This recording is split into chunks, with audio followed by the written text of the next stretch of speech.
Bonjour à tous et bienvenue à notre célébration en ligne en ce dimanche 24 mai 2020.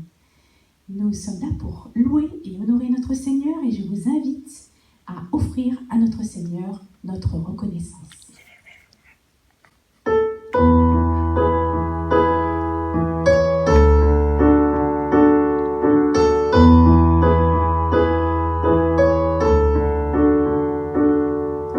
Offrons au Seigneur reconnaissance, son amour durera jamais, car il est bon, il est au-dessus de tout, son amour durera jamais. Chantons, louons, chantons, louons, d'une main puissante et d'un bras tendu. Son amour durera jamais, il me donne une vie nouvelle, son amour durera jamais. Chantons, louons, chantons, louons. À jamais Dieu est fidèle, à jamais Dieu est fort, à jamais Dieu est avec nous, à jamais Dieu est fidèle, à jamais Dieu est fort, à jamais Dieu est avec nous, à jamais. Du lever du soleil jusqu'à son coucher, son amour durera jamais. Par la grâce de Dieu, nous persévérons, son amour durera jamais. Chantons, louons, chantons, louons. À jamais Dieu est fidèle, à jamais Dieu est fort, à jamais Dieu est avec nous, à jamais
Psaume 89, versets 2 et 3.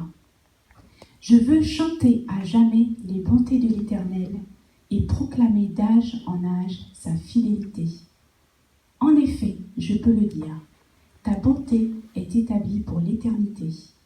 Dans les cieux, tu as ancré ta fidélité.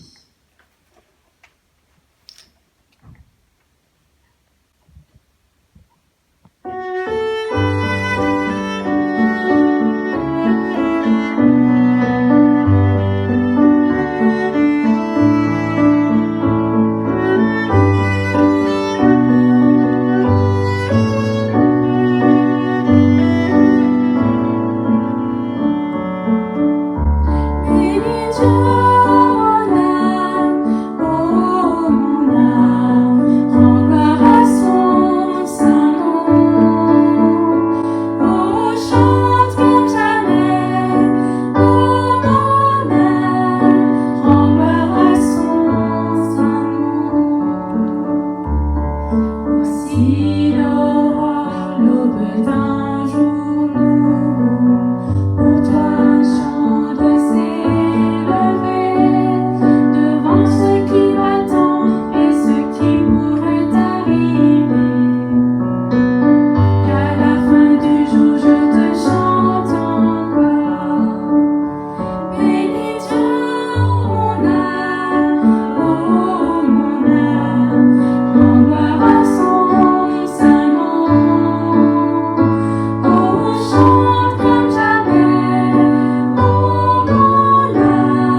Et j'ai choisi des passages en Proverbes. Proverbe 11, versets 24, 25, 28. Tel donne libéralement et ses richesses s'accroissent. Tel autre épargne à l'excès et se trouve dans la pauvreté. Celui qui est généreux connaîtra l'abondance. Qui donne à boire aux autres sera lui-même désaltéré. Ceux qui se confient dans leurs richesses tomberont, mais les justes seront verdoyants comme la frondaison nouvelle. Et dans Proverbe 3, verset 9, il est dit « Honore l'Éternel en lui donnant une part de tes biens et en lui offrant les prémices de tous tes revenus. »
Je vous invite à prier. Seigneur, ta bienveillance vaut mieux que tout ce que j'ai lu. Seigneur, nous voulons te remercier pour ta bienveillance, pour ta bonté envers nous chaque jour. Seigneur, merci parce que tu es notre bon berger. Tu veilles et tu pourvois à chacun de nos besoins. Et Seigneur, nous voulons aussi par nos offrandes t'honorer et Seigneur, te rendre gloire. Et Seigneur, merci. Merci pour tout ce que tu es pour nous. Merci pour le souffle de vie. Merci pour cette journée où nous pouvons t'adorer et te louer. Et nous te prions de bénir chacun de nous et de continuer à nous accompagner dans les jours à venir. Amen.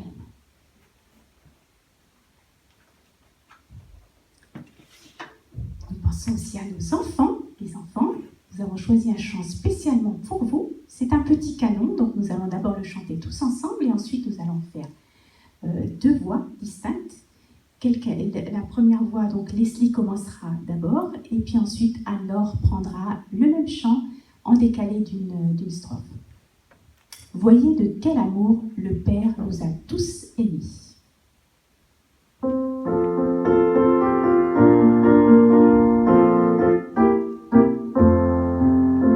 Voyez de quel amour le Père nous a tous aimés. Voyez de quel amour le Père nous a tous aimés. Il nous a appelés ses enfants. Il nous a appelés ses enfants. Voyez de quel amour le Père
que ton règne vienne, c'est notre prière. Je vous invite à entonner ce dernier chant tiré de Notre Père comme une prière.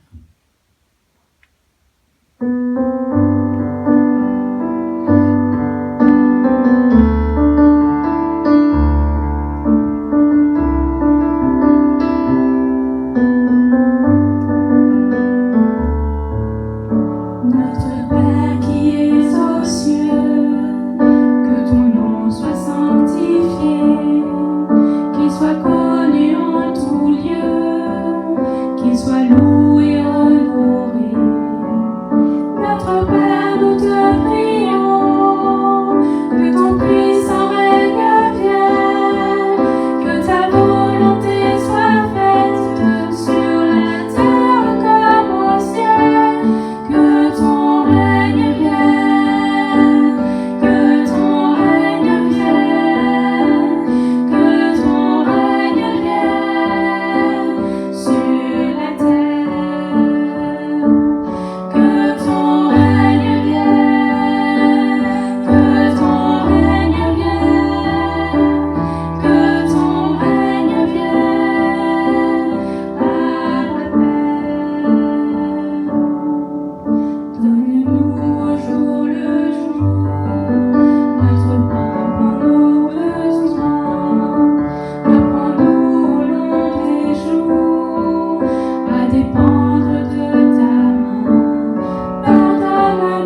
Merci de nous avoir rejoints aujourd'hui.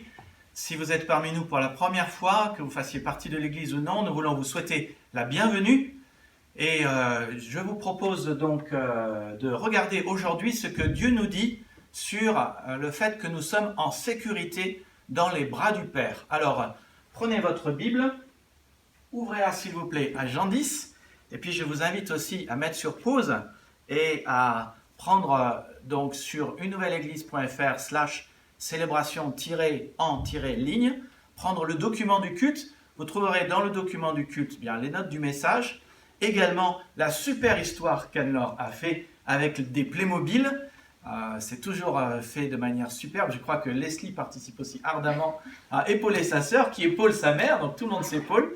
Je vous encourage à lire ces histoires et à poser les questions aussi à vos enfants. C'est un moment de communion béni, des moments de joie qu'on ne regrette jamais. Donc, téléchargez le document et ouvrez vos Bibles, s'il vous plaît, à Jean 10. Toujours content de vous retrouver. J'espère que vous allez bien. Si vous nous rejoignez, que vous ne faites pas partie d'une nouvelle église, je suis ravi de vous accueillir et de vous saluer. Je veux dire à chacun combien je vous aime et je suis content de passer ce moment ensemble dans la présence du Seigneur à étudier sa parole. Aujourd'hui, j'aimerais vous parler de sécurité. Nous avons tous au fond de nous un grand besoin de sécurité, un immense besoin de sécurité. Le Covid et toutes les informations des journaux télévisés que nous entendons chaque jour sont particulièrement anxiogènes. Il y a 2-3 semaines, je crois, le ministère de l'économie disait que l'année 2020 allait être la pire de toutes les années depuis 1945. Super, ça aide. Aujourd'hui, je lisais dans Google Actualité qu'après le déconfinement, la France allait connaître une vague massive de licenciements. Génial. Merci, ça me fait du bien d'entendre ça. On nous parle du déconfinement et c'est plutôt bien d'avoir une date, ça nous fait du bien. Mais on nous dit, mais le virus n'est pas parti. Il circule toujours. L'Institut Pasteur nous dit 6,5% de la population seulement ont eu le virus. On nous dit on va devoir vivre avec le virus pendant longtemps. Hier, je discutais avec papa. Il me disait oui, tous les experts à la télé s'accordent pour dire que toute l'année 2020, on va être confiné, déconfiné, confiné, déconfiné. Et ça va être comme ça tout le temps. Et les experts nous disent aussi qu'on ne sait pas si une fois qu'on a eu la maladie, on sera immunisé. Génial, hein? Ça aide.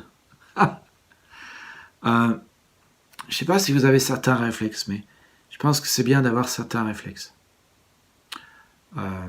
D'abord, le réflexe de « il n'y a que Dieu qui contrôle toute chose ». On verra. Il y a le réflexe de « l'avenir appartient à Dieu, pas aux hommes ». Après, j'espère que vous avez le réflexe de la prière. Quelqu'un qui disait, je pense au professeur Raoult à Marseille, qui dit « Ah oui, mais peut-être que le virus va être éradiqué par la chaleur ou l'été. Peut-être. C'est dans les mains du Seigneur. » En tout cas, c'est certain que vous, comme moi, chaque homme a besoin de sécurité et encore plus dans ce temps de maladie. Nous avons besoin de sécurité sanitaire, médicale, financière. Nous avons besoin de sécurité pour nos familles. Nous voulons que nos proches se portent bien. Et dans cette crise, déjà c'est le cas normalement, mais encore plus, dans cette crise, nous avons ce besoin de sécurité qui est inassouvi. Ce besoin est là. Nous oublions également souvent que les hommes sont source d'insécurité. Ben oui, c'est vrai. J'ai recensé 9 sources d'insécurité dans nos vies. Si ça vous intéresse, contactez-moi, je vous les donnerai. Mais la bonne nouvelle, c'est que vous trouverez en Jésus-Christ toute la sécurité dont vous avez besoin. Vous trouverez en Jésus une sécurité pour votre vie qui va même au-delà de ce que vous pensez avoir besoin. J'aimerais aujourd'hui prendre 40 minutes pour tenter de vous convaincre. Ma prière à mon cher Dieu, c'est que votre soif de sécurité puisse être satisfaite et étanchée par Jésus-Christ. Que les paroles de Jésus répondent à votre besoin de sécurité et que vous puissiez être apaisé au fond de vous par cette sécurité que Jésus vous offre. Et je veux vous inviter à prendre vos Bibles ce matin et à les ouvrir dans un chapitre bien connu de la Bible, Jean 10. Ouvrez vos Bibles, mettez la vidéo sur pause si nécessaire et ouvrez vos Bibles à Jean 10. Si vous n'avez pas de Bible, écrivez-nous à unenouvelle-église@gmail.com pour qu'on puisse vous en offrir une. Alors Jean 10, c'est le chapitre où Jésus commence à dire « Je vous le déclare, c'est la vérité. Celui qui n'entre pas par la porte dans l'enclos des brebis, mais qui passe par-dessus le mur à un autre endroit, est un voleur, est un brigand. Celui qui entre par la porte est le berger des brebis. » Dans Jean 10, Jésus va dire qu'il est le bon berger. Dans Jean 10, Jésus va dire qu'il se constitue un troupeau. Et dans Jean 10, Jésus va dire 4 paroles. Je vous laisse volontiers lire le chapitre et méditer sur ce chapitre durant votre semaine ou votre dimanche. J'aimerais aujourd'hui simplement que nous fassions attention à 4 versets qui parlent de la sécurité que Jésus vous offre. D'abord, verset 29. Vous savez, c'est parfois comme dans un livre, on a envie de savoir la fin et on va lire la dernière page pour avoir la meilleure partie du bouquin, pour savoir comment ça va se terminer. Eh bien, la meilleure partie de Jean 10, et comment ça se termine, au verset 29, c'est Jésus qui dit « Mon Père qui me les a donnés », en parlant de ses brebis, « est plus grand que tous, et personne ne peut les arracher de la main du Père. » Et puis, au verset 28, Jésus dit, en parlant toujours de ses brebis, « Je leur donne la vie éternelle, elles ne périront jamais, et personne ne les arrachera de ma main. » Au verset 10 et 11, puis 14 à 15, Jésus dit « Le voleur vient uniquement pour voler, tuer et détruire. Moi, je suis venu pour que les humains aient la vie et aient la vie en abondance. » C'est de la sécurité que Jésus nous donne. Je suis le bon berger. Le bon berger est prêt à donner sa vie pour ses brebis. Je suis le bon berger et je donne ma vie pour mes brebis. C'était Jean 10, 10, 11, 14 et 15. Et puis, tout au début du chapitre, les versets 3 à 5, Jésus dit « Il, en parlant du bon berger, appelle ses brebis, chacune par son nom, et les mène dehors. Quand il les a toutes fait sortir, il marche devant elles, et les brebis le suivent parce qu'elles connaissent sa voix. Mais elles ne suivront pas un inconnu, au contraire, elles fuiront loin de lui parce qu'elles ne connaissent pas sa voix. » 4 versets qui nous parlent de sécurité. La clé pour trouver la sécurité, c'est vraiment la suivante. Si vous construisez votre maison dans laquelle vous allez vivre et que vous la construisez sur du sable, vous n'êtes pas en sécurité. Mais si vous construisez votre maison sur une dalle de béton ou sur un roc, votre maison sera en sécurité. Et Jésus utilise cette métaphore précisément dans sa parole dans Matthieu chapitre 7 pour nous parler de nos vies. Ce qu'il veut dire, c'est si vous bâtissez votre vie sur des choses qui passent, alors vous n'êtes pas en sécurité. Mais si vous bâtissez votre vie sur quelque chose qui est dur et est stable et ne passe pas, mais reste, alors vous êtes en sécurité. Et ce que Jésus veut dire dans Matthieu 7 précisément, c'est que si nous construisons notre vie sur ces paroles, particulièrement sur ces 4 paroles que nous avons lues aujourd'hui, alors nous sommes en sécurité. Je reviendrai là-dessus à la fin du message. Dans sa première déclaration, donc au verset 29 de Jean 10, Jésus dit « Mon Père qui me les a donnés, qui m'a donné mes brebis, est plus grand que tous, et personne ne peut les arracher de la main de mon Père. » Ce que Jésus est en train de dire, c'est que face à tout ce que je ne maîtrise pas, Jésus m'offre sa sécurité. Dieu m'offre sa sécurité. Face à tout ce que je ne maîtrise pas, Dieu m'offre sa sécurité. C'est vraiment le premier point et qui est un point essentiel et important. Une des choses que nous pouvons apprendre au travers de ce verset 29, c'est que Dieu offre une sécurité à ses brebis. Il offre la sécurité à ses brebis. D'ailleurs, il le dit, personne ne peut arracher les brebis de la main du Père, dit Jésus. Jésus est en train de dire qu'à partir du moment où nous croyons dans le Dieu de la Bible, dans le Christ, en lui, nous sommes sa brebis, il est notre berger, et toute personne qui commence à faire et croire ce que Jésus dit est une personne qu'il adopte pour berger, qui devient sa brebis, et dès qu'une personne devient la brebis de son berger, elle est dans les mains du Père de Jésus, la première personne de la Trinité, notre Père céleste, et puisque personne ne peut arracher une brebis de la main du Père, elle est en sécurité. Le raisonnement est simple. Si tu crois en Jésus, tu écoutes sa voix, tu fais ce qu'il dit, c'est son berger. Si tu es berger de Jésus, tu es brebis de Jésus. Si Jésus est ton berger, tu es brebis de Jésus. Et si tu es brebis de Jésus, alors tu es dans les mains du Père. Et personne ne peut nous arracher des bras et des mains du Père. C'est la plus grande nouvelle de la matinée. Deuxième chose que nous apprenons dans ce verset 29, c'est qu'il y a des personnes qui voudront nous arracher de la main du Père. C'est incroyable, hein? Il y a des personnes qui veulent nous prendre. Et il y a des personnes qui veulent nous arracher. Quitte à tirer plus fort sur un bras, une jambe ou une tête, qu'importe si nous serons alors entiers ou morts, ces gens nous veulent tellement qu'ils sont prêts à nous tuer. Jésus ici fait référence aux brigands, aux loups, aux mercenaires, dont il parle plus tôt dans Jean 10, qui aiment les brebis pour ce que les brebis leur apportent. De la nourriture, un salaire, du sang. À la différence du bon berger, ils ne font pas cela pour les brebis. Ils font cela pour leur bénéfice à eux, pour ce que cela leur rapporte. Et il faut que nous soyons lucides. Tout le monde ne veut pas notre bien.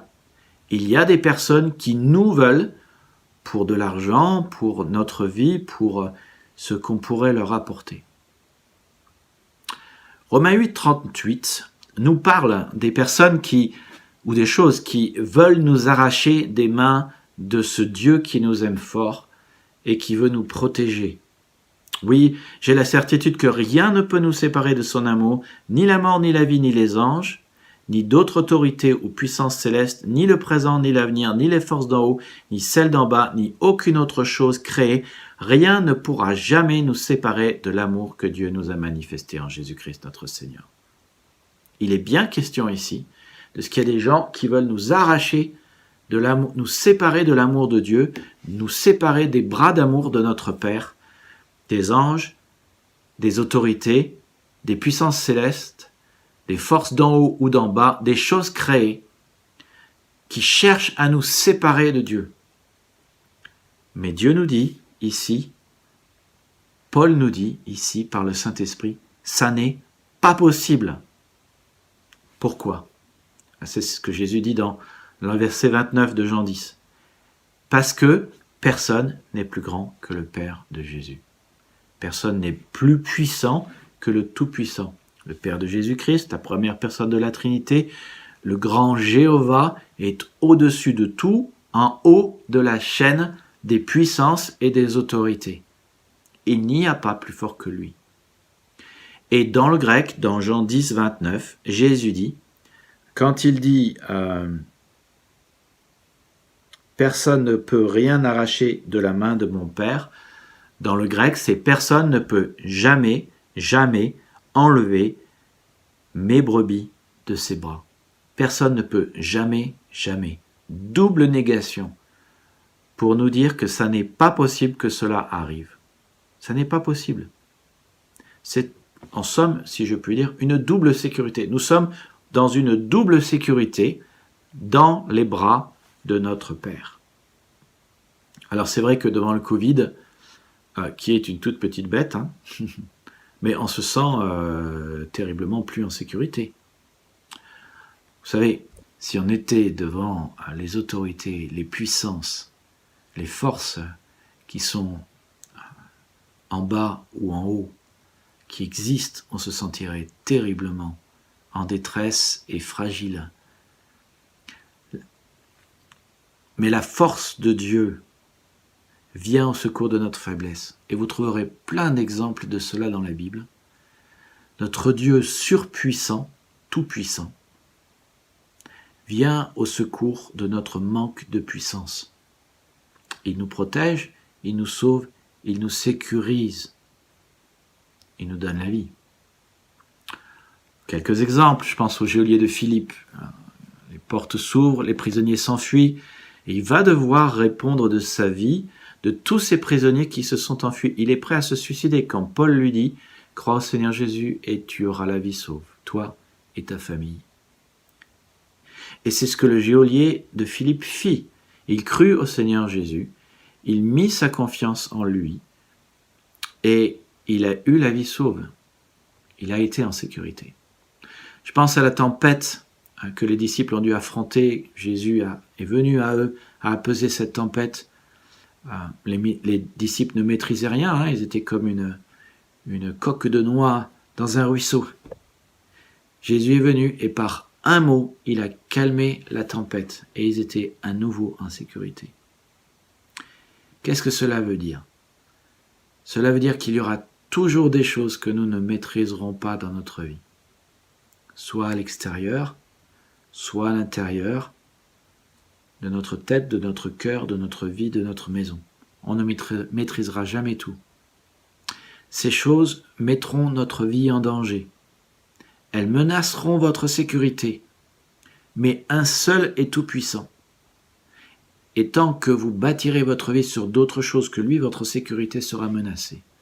Mais si vous bâtissez votre vie sur le Dieu de la Bible, si vous l'adoptez comme Dieu et berger, votre vie sera en sécurité. Et Dieu, qui maîtrise tout, vous donnera une sécurité qui ne pourra vous être enlevée. Deuxième déclaration, dans le verset 28, Jésus dit « Je leur donne la vie éternelle », en parlant de ses brebis, au verset 27, il dit « Mes brebis écoutent ma voix. Je leur donne la vie éternelle, elles ne seront jamais perdues et personne ne les arrachera de ma main. » Jean 10, 28. « Je leur donne la vie éternelle, elles ne périront jamais et personne ne les arrachera de ma main. » Ce que Jésus est en train de dire ici, c'est que face à la mort, il m'offre une sécurité éternelle. Face à la mort, Jésus m'offre une sécurité éternelle. Jésus identifie clairement l'un des dangers qui nous guettent. En parlant de ses brebis, il dit « Elles ne périront jamais ». Il y a des mercenaires, des voleurs, des loups qui sont avides de richesses, de bénéfices personnels, de sang, de vie. Ils n'hésitent pas à prendre la vie des brebis qu'ils rencontrent. Mais le bon berger, lui, protège la vie et donne la vie. Eux, ils la prennent. Lui, il la protège et la donne. Et une des choses que j'aime dans la parole de Dieu, c'est le réalisme de Jésus. Parfois, je rencontre des gens qui me disent « Mais c'est incroyable de voir, par exemple, le péché des hommes dans la Bible. » Je dis « Mais c'est le réalisme de la parole de Dieu. » Jésus est très réaliste ici. Il nous dit qu'il y a des gens, au verset 29, qui nous arracheront des bras du Père, qui n'en ont rien à faire de savoir si on est entier, et qui étireront un bras, une tête, un pied pour nous arracher. Il y a des gens qui n'ont pas de problème à faire cela. Jésus identifie cette fois, au verset 28, notre ennemi comme étant la mort. Et la Bible nous rappelle, la mort est bien notre ennemi. C'est pour ça que nous en avons souvent peur. La mort tentera de nous séparer de lui. La mort s'immiscera dans notre vie et dans notre relation avec lui. Mais Jésus dit que la mort sera sans effet. Et il utilise la même expression qu'il emploie pour le Père au verset 29. Il dit, au verset 29, « Personne ne les arrachera de sa main ». Et ici, il dit « Personne ne les arrachera de nouveau, jamais, jamais de ma main ». À nouveau, dans le grec, jamais, jamais. Double négation, double impossibilité, double sécurité. Si tu crois ce que Jésus te dit, s'il est ton berger, tu es en double sécurité et en double sécurité dans les bras du Père, ce qui fait que tu es en fait en quadruple sécurité. Note également que cette déclaration de Jésus donne plus de détails aussi sur la sécurité qu'il nous offre. C'est bien beau de dire Jésus nous offre la sécurité, mais quelle sécurité il nous offre? Eh bien, il nous dit que c'est le fait d'avoir la vie éternelle. Alors, il ne nous dit pas que nous ne mourrons pas du Covid. Même si moi, je prie qu'il n'y ait personne dans l'église qui meurt du Covid. Non, il dit que nous mourrons certainement, mais nous sommes en sécurité parce que nous avons la vie éternelle. Tu vois? Et là, la sécurité éternelle qu'il nous offre, c'est la vie éternelle qu'il nous offre.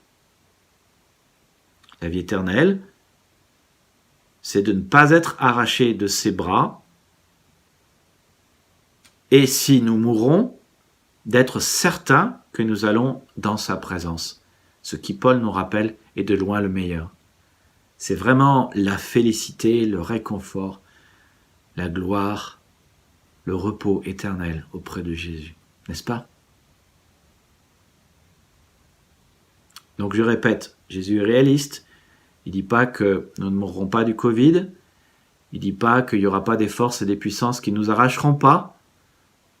C'est sûr que nous mourrons ici-bas, bon, sauf ceux qui sont enlevés directement, voilà, à l'enlèvement de l'Église, mais nous mourrons, mais nous vivrons de l'autre côté dans le paradis. Et nous pouvons en être certains. Donc notre sécurité n'est pas terrestre, elle est céleste, éternelle et spirituelle. Pourquoi? Parce que Jésus est capable de nous ressusciter. C'était le message de Pâques. Il l'a prouvé dans le Nouveau Testament. Il a fait 3 résurrections, dont celle de Lazare. Il a dit « Je suis la résurrection et la vie. Celui qui croit en moi vivra même s'il meurt. » C'est ce que je dis, on mourra. Mais si on meurt, on vivra. Et celui qui vit et croit en moi ne mourra jamais. Et puis, il faut le dire, Jésus est lui-même ressuscité. Et donc aujourd'hui, il est vivant pour donner la résurrection et la vie éternelle à ceux qu'il veut. Comme d'ailleurs, il le dit dans ce verset 28. « Je leur donne la vie éternelle. » Jésus a dit cela il y a 2000 ans, mais si Jésus aussi était en face de nous maintenant, il dirait la même chose. « Je donne la vie éternelle. » Tout à l'heure, je disais, si tu mets ta confiance dans des choses qui passent pour construire ta vie, alors ta vie est en danger.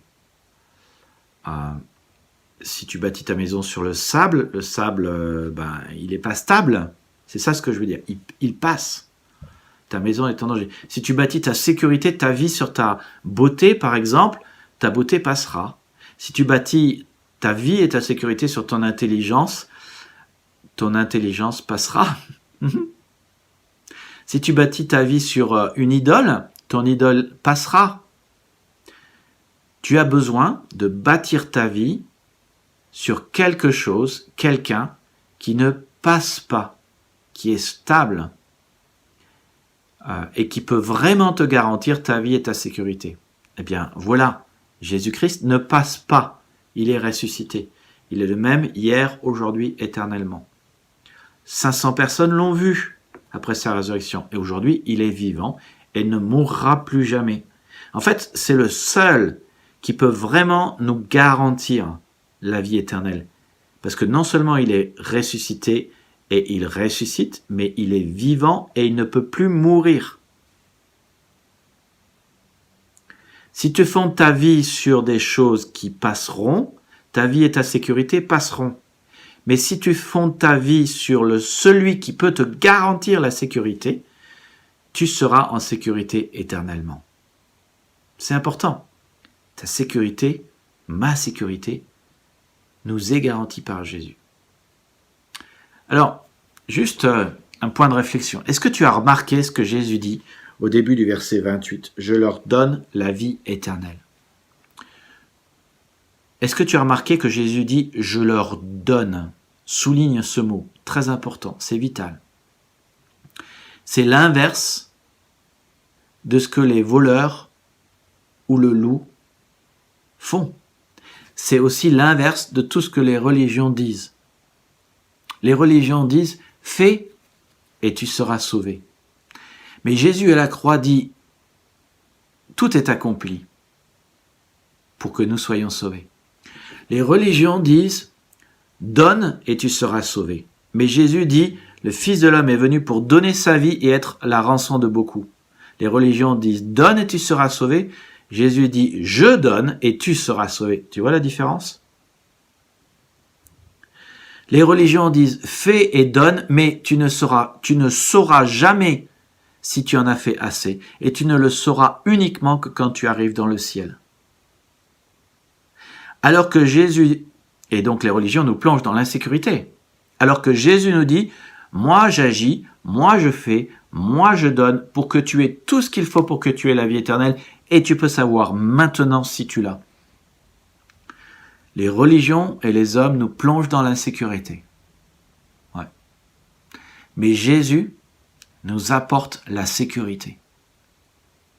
Les religions et les hommes nous plongent dans l'insécurité, mais Jésus nous apporte la sécurité. Troisième déclaration liée que Jésus fait relatif à la sécurité qu'il t'offre. Alors c'est les versets 10 et 11, puis 14 et 15. Le voleur vient uniquement pour voler, tuer et détruire. Moi je suis venu pour que les humains aient la vie et l'aient en abondance. Je suis le bon berger, et le bon berger est prêt à donner sa vie pour ses brebis. Je suis le bon berger, et je donne ma vie pour mes brebis. Ce que Jésus est en train de dire ici, c'est que face à une vie banale, eh bien, il t'offre une sécurité et une vie extraordinaire. Face à une vie banale, il t'offre une sécurité et une vie extraordinaire. Il le dit, je suis venu afin que les humains, mes brebis, aient la vie et aient la vie en abondance. Il y aura toujours des personnes ou des choses qui sont là pour prendre la vie des autres. Alors, on parle des voleurs, mais aujourd'hui le Covid, c'est pareil. Jésus fait l'inverse. Il est venu pour nous donner la vie. Et Jésus dit ici qu'il s'agit de la vie abondante. Dans le grec, c'est une vie qui dépasse ce qu'on peut imaginer, concevoir, penser. C'est bien plus qu'une vie ordinaire. C'est une vie extraordinaire. Moi, j'appelle ça l'aventure avec Dieu.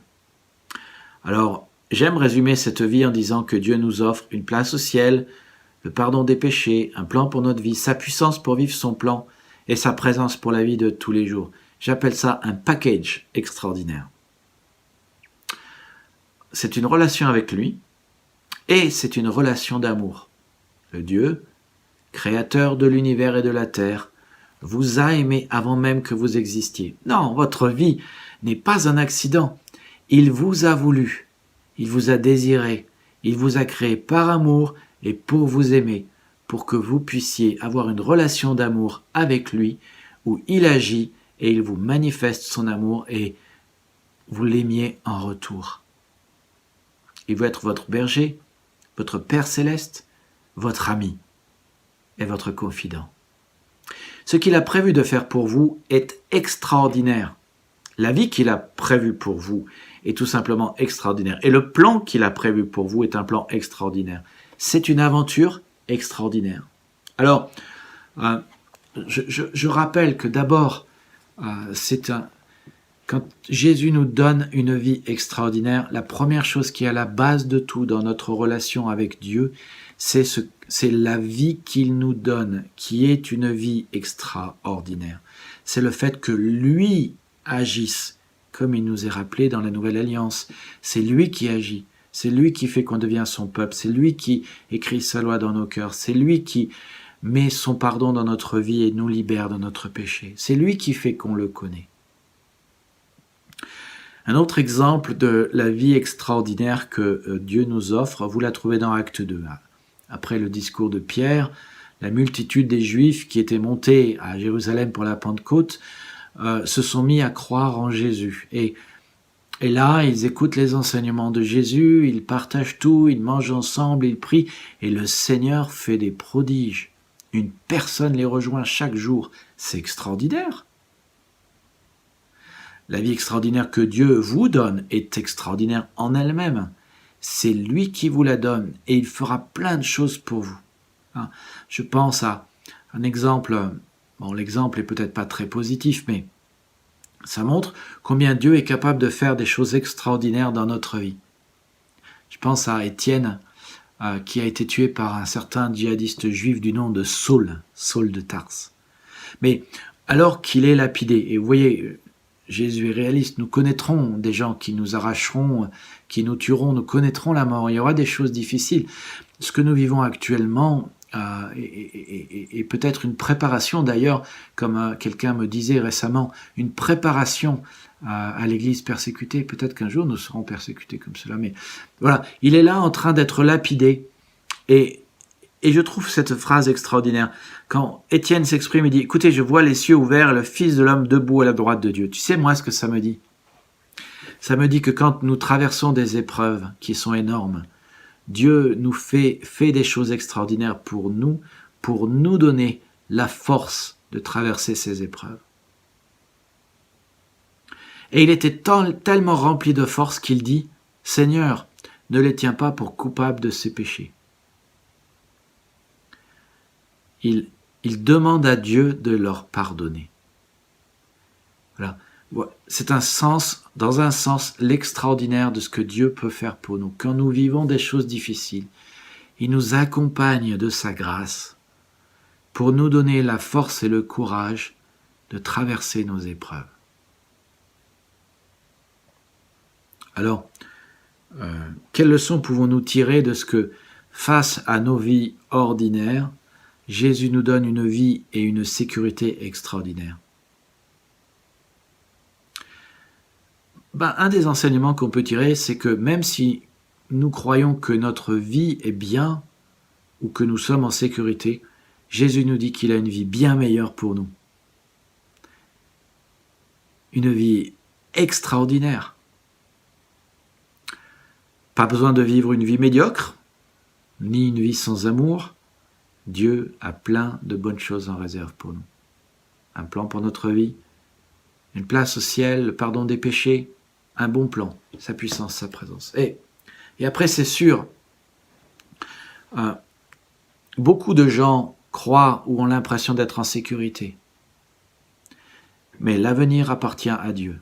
Et donc, que vous ayez l'impression d'être en sécurité ou pas, Dieu a plus de sécurité en réserve pour vous que vous ne puissiez le ressentir, l'imaginer, le penser ou le concevoir. Et si la vie éternelle est la vie abondante dont Jésus parle, la vie éternelle est votre sécurité éternelle, et la vie extraordinaire que Dieu a en réserve pour vous est une sécurité extraordinaire. Vous ne pouvez pas la créer. La religion ne peut pas vous l'offrir. Les hommes ont beaucoup d'insécurité en eux-mêmes, mais Dieu l'a en réserve pour vous. D'où la 4e déclaration de Jésus aussi, quand il dit, en parlant du bon berger, en verset 3, Jean chapitre 10, verset 3, « Le bon berger appelle ses brebis, chacune par son nom, et les mène dehors. Quand il les a toutes fait sortir, il marche devant elles, et les brebis le suivent parce qu'elles connaissent sa voix. Mais elles ne suivront pas un inconnu, au contraire, elles fuiront loin de lui parce qu'elles ne connaissent pas sa voix. » Il dit, les brebis ne suivront pas un inconnu, elles fuiront loin de lui parce qu'elles ne connaissent pas sa voix. Et tu vois, ce que Jésus veut nous dire ici, c'est que face aux voix inconnues que nous entendons, il nous offre la sécurité de sa voix. Il nous offre la sécurité de sa voix. Aujourd'hui, dans cette crise sanitaire, nous devons faire face à plein d'inconnus. C'est vrai, hein? Alors, il y a l'inconnu du Covid. C'est un virus finalement sur lequel on ne sait pas grand-chose, issu d'un croisement de virus entre la chauve-souris et le pangolin. Nous apprenons à le connaître. Maintenant, nous savons que 90% des gens qui ont le Covid perdent le goût et l'appétit. Nous savons que le Covid attaque les poumons, a un effet respiratoire inflammatoire très fort au bout du 8e jour. Nous savons aussi que le Covid crée des hémorragies. Qu'il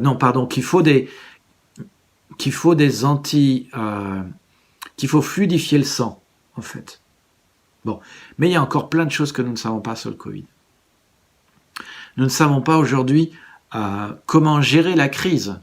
Mais c'est très intéressant, en écoutant les infos qui nous disent sans arrêt ce que nous devons faire, de voir qu'aujourd'hui on nous dit de faire des choses qu'il y a un mois on nous disait de ne pas faire. C'est intéressant, hein? Il y a un mois on nous disait non, portez pas de masque, c'est pas utile. Maintenant on nous dit surtout portez un masque. Il y a 6 semaines on nous disait non, faut pas tester tout le monde. Maintenant on nous dit il va falloir tester beaucoup plus de gens.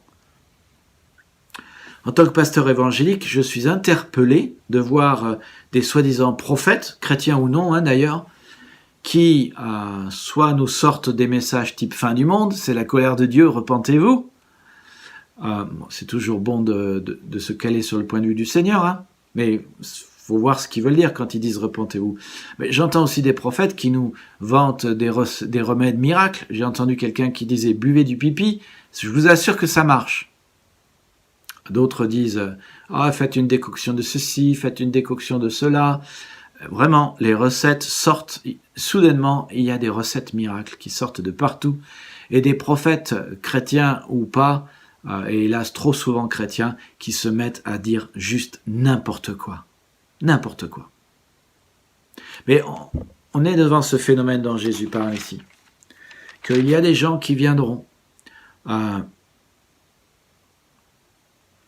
et qui nous diront des choses qui semblent vraies, qui semblent bien, qui semblent justes, mais qui au final nous éloignent de Jésus, de la vérité, et nous prennent la vie. Alors il y a des gens qui sont conscients et des gens qui ne sont pas inconscients. Pour beaucoup, leur but c'est de se faire une audience, d'avoir des brebis et de prendre la vie. Pas tous, mais parfois. Le but n'est pas forcément de préserver la vie ni de protéger. Ils sont souvent remplis de leur propre insécurité et ils ne nous mènent pas plus vers la vraie sécurité que Jésus nous offre, ni la vie que Jésus nous offre. Ce que Jésus est en train de dire ici, c'est que si nous l'adoptons comme notre berger et que sa voix nous dirige, elle sera le remède à tous ces messages plus ou moins vrais, plus ou moins faux. Elle sera le remède à l'insécurité dans laquelle ces personnes nous amènent, et elle sera le remède à nos propres insécurités intérieures. Je le dis avec beaucoup de sérieux. C'est ce que la Bible dit, et c'est ce que ma propre expérience de sa parole me dit.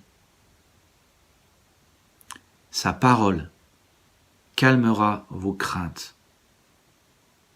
Quand le matin je me lève et que je lis la parole de Dieu calme mon anxiété.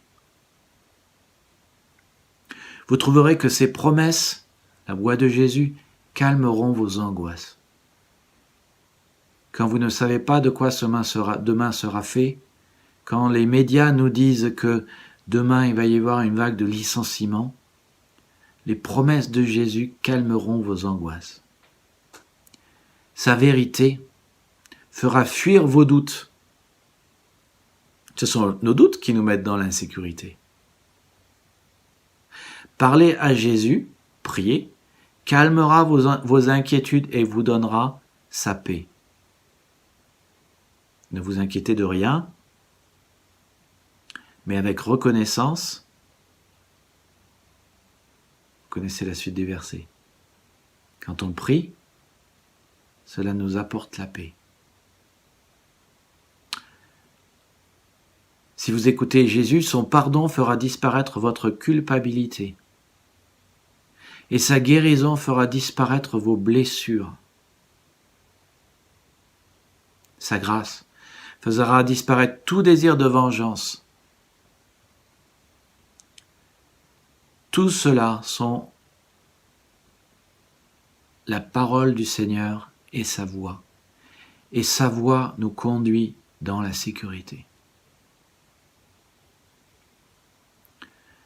Jean 10 a été écrit pour nous faire comprendre que si nous suivons quelqu'un d'autre que Jésus, nous ne sommes pas en sécurité. Mais si nous suivons Jésus et si nous écoutons sa voix et si nous faisons ce qu'il dit, nous le serons. Alors, je ne sais pas où vous en êtes. Peut-être pensez-vous être en sécurité, vous avez une vie stable, un boulot stable, une maison stable, une femme, des enfants, une télé, un ordi, un téléphone, un chat, un chien et peut-être un poisson rouge. Je me permets de le redire. Si vous basez votre sécurité sur votre travail, votre maison, votre femme, vos enfants, votre télé, votre ordinateur, votre téléphone, votre chat, votre chien et votre poisson, c'est risible, n'est-ce pas? Toutes ces choses passent. Le poisson, le téléphone, même votre femme et votre maison passent. Et donc votre sécurité passera. Un travail passe, un mariage passe, la beauté passe, les enfants passent, votre santé passe, même la doctrine du Covid passe, même la doctrine de notre pays évolue. Même un pays passe, même un président passe. Si vous fondez votre sécurité sur ces choses qui passent, votre sécurité passera. Si vous voulez que votre maison dure, vous ne pouvez pas la bâtir sur du sable. Si vous voulez que votre maison soit solide et dure longtemps et ne passe pas, il faut la bâtir sur du roc et du béton. Jésus, dans Matthieu chapitre 7, a utilisé cette métaphore pour parler de ceux qui écoutent sa voix et font ce qu'ils disent. Ceux qui choisissent Jésus comme berger et sauveur et qui écoutent sa voix et font ce qu'ils disent, bâtissent sur une parole qui dure et qui ne passe pas. Et Jésus l'a dit, le ciel et la terre passeront, mais mes paroles ne passeront pas. Mais tu vois, si nous voulons notre sécurité, ce monde ne peut pas nous l'apporter. Les religions ne peuvent pas nous apporter de la sécurité. Nous sommes nous-mêmes remplis d'insécurité. Il n'y a que Jésus qui peut nous la donner. Seul Jésus, face à tout ce que tu ne maîtrises pas, te l'offre. Seul Jésus, face à la mort, t'offre une sécurité éternelle. Seul Jésus, face à une vie banale, t'offre à la fois une vie extraordinaire et une sécurité extraordinaire. Et seul Jésus, face aux voies inconnues, t'offre la sécurité de sa voix et de la direction qu'il te donne en bon berger. Mais comment avoir cette quadruple sécurité? En adoptant Jésus comme berger et en vivant ta relation avec le bon berger chaque jour et en écoutant sa voix. C'est une question personnelle, relationnelle et une histoire d'amour. Et ça passe par l'adopter comme berger et vivre en l'ayant pour berger.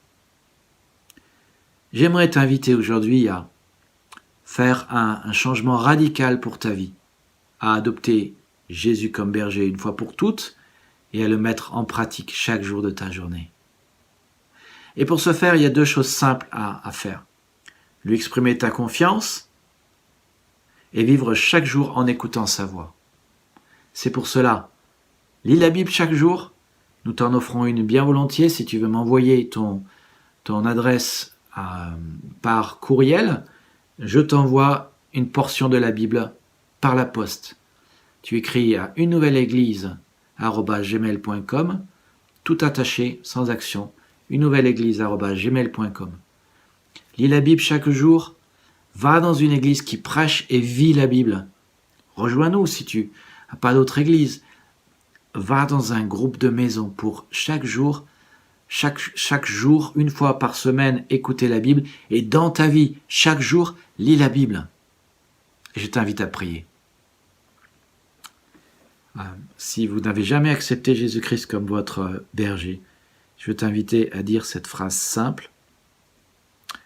Vous répétez dans votre cœur, simplement, Seigneur, Jésus-Christ, je veux être ta brebis. Sois mon berger. Je veux te faire confiance.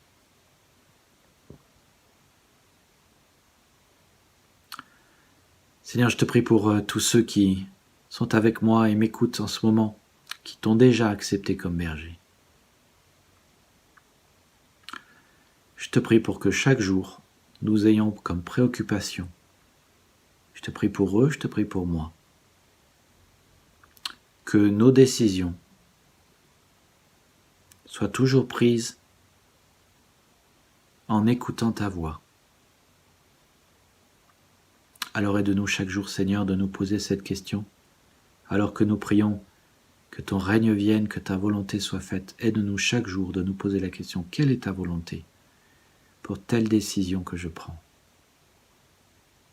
Et je prie pour mon frère, ma sœur, afin que chaque jour, il puisse ouvrir ta parole, lire un chapitre, se poser la question, qu'est-ce que j'apprends sur Dieu?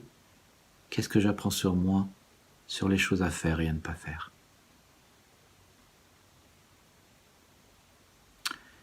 Et je prie, Seigneur, pour que cette sécurité que tu nous dis que nous avons dans Jean 10 chasse les doutes, les craintes, les anxiétés, les inquiétudes que les uns et les autres avons. Merci pour tes promesses. Merci pour ta paix que tu nous as dit que tu nous laisses, Seigneur Jésus-Christ. Merci pour ton amour. Merci pour ta prière qui chasse nos soucis et nous donne cette paix qui surpasse toute intelligence. Merci Seigneur pour ces versets aujourd'hui qui nous disent que personne ne peut nous arracher de tes bras. Jamais, jamais. Et personne ne peut nous arracher des bras de Jésus. Jamais, jamais. Nous prions cela sur la base des mérites de ton Fils, le bon berger, qui est mort pour nous à la croix et qui veut nous donner cette vie et cette sécurité, si nous ne l'avons pas. Amen. Merci de m'avoir écouté, les amis. Je suis à l'église et j'espère qu'un jour nous pourrons de nouveau célébrer le Seigneur ensemble. Que Dieu vous bénisse et à bientôt. Alors là, on est dans les miracles du numérique. Et donc pour terminer simplement les annonces de l'église, les annonces du 24 mai 2020, je veux toujours vous encourager à célébrer Dieu en famille. Chaque dimanche, vous avez remarqué, nous faisons un chant pour les enfants. Il y a une histoire pour les enfants, il y a une activité pour les enfants. Donc vous retrouvez tout cela, le document en ligne sur unenouvelle-église.fr/célébration en ligne. Je veux toujours vous encourager aussi à honorer Dieu pour sa fidélité, par notre fidélité et par notre argent. Nous voyons ce principe clair dans la Bible que Dieu aime qu'on lui fasse des sacrifices et aussi des sacrifices matériels, des sacrifices d'argent. Les dons des 4 derniers dimanches étaient de 3 404 pour un budget de 5 826. Nous avons fait mieux et nous pouvons mieux faire encore. Comment faire un don sans papier? Eh bien, vous allez sur unenouvelle-église/faire un don. Vous pouvez faire un don par chèque en écrivant à la trésorière. Vous trouverez toutes les informations sur unenouvelle-église.fr/faire un don. Vous pouvez faire un virement. Vous pouvez faire un don par carte bancaire également. Je veux vous encourager toujours à rejoindre vos petits groupes et à faire ce que les disciples faisaient dans les temps des premiers jours, à persévérer, à continuer toujours de suivre Jésus, d'écouter Jésus. Il est notre bon berger et sa sécurité réside dans sa voix, dans le fait de lui faire confiance et de lui appartenir. Donc, continuons d'encourager et d'être encouragés en allant dans un petit groupe. Aujourd'hui, nous avons cette liberté de nous réunir chez les particuliers. Le nombre n'est plus limité. Nous faisons ça tranquillement, en toute sensibilité et dans l'unité, mais nous avons le droit de reprendre les rencontres réelles.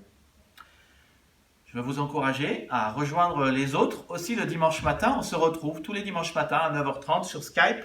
Vous allez sur le site de l'église, la première page, unenouvelle-église.fr. Vous cliquez sur le lien et ça vous connectera automatiquement sur Skype, que vous ayez Skype sur votre ordinateur ou pas. Et on a là des moments de communion qui sont vraiment bienfaisants et bénis dans ce temps où on peut beaucoup moins se voir. Célébrons toujours le ressuscité le dimanche. Parce qu'il est ressuscité, nous sommes certains que notre dette, la dette du péché, a été payée. Nous ne sommes plus sous la dette. Nous ne sommes plus sous la culpabilité. Nous ne sommes plus sous la condamnation. Nous ne sommes plus des gens sans espérance. Nous avons une espérance. Et grâce à Jésus ressuscité, nous savons que Dieu peut transformer le mal en bien. Et nous savons que nous avons des deuxièmes chances, nous avons des vies nouvelles et nous pouvons marcher dans cette vie nouvelle. La vie n'est pas déterminée par ce que nous avons fait simplement, mais c'est Dieu qui donne la vie à ceux qui veulent. Et d'ailleurs, c'est le thème du message aujourd'hui. Alors, une info importante, vous avez peut-être remarqué cette semaine que le Conseil d'État a jugé que l'interdiction générale et absolue présente un caractère disproportionné et a même dit que c'est une atteinte grave et manifestation illégale à la liberté de culte.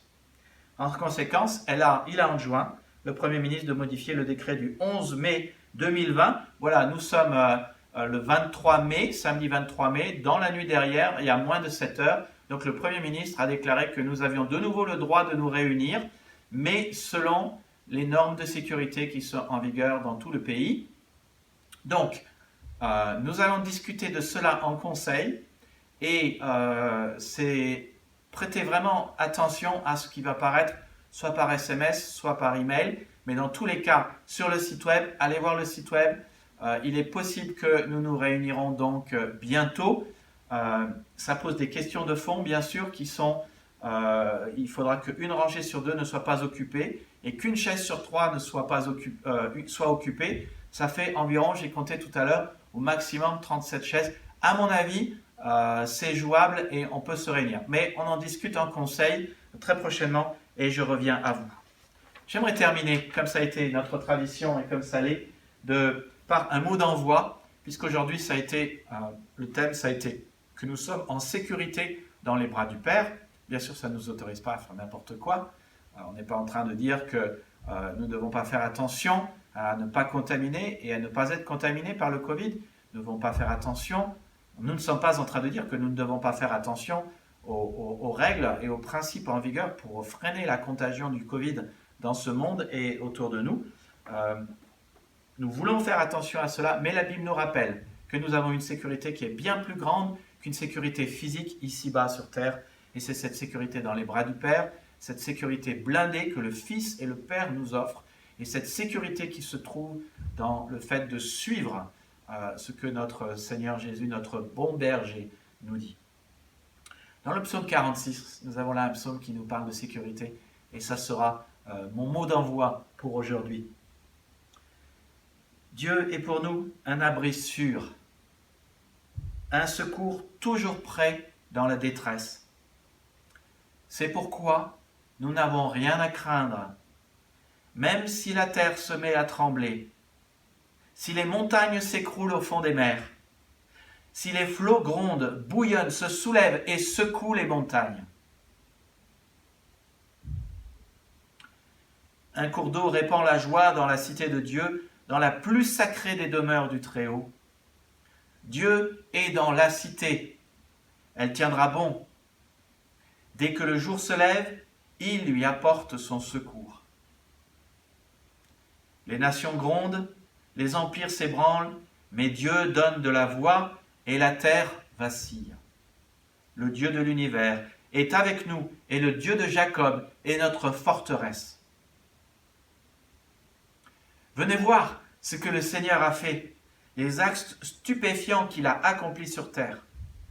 Il met fin au combat jusqu'au bout du monde. Il casse les arcs de guerre, il brise les lances, il met le feu au bouclier. Arrêtez, dit Dieu, et reconnaissez que je suis Dieu. Je domine les nations et je domine la terre. Le Seigneur de l'univers est avec nous et le Dieu de Jacob est notre forteresse. Le Seigneur de l'univers est avec vous et le Dieu de Jacob est votre forteresse. C'est mon mot d'envoi pour vous. Le Seigneur vous aime. Est-ce que je vous ai dit aussi que je vous aimais? Que Dieu vous bénisse et j'espère à très bientôt.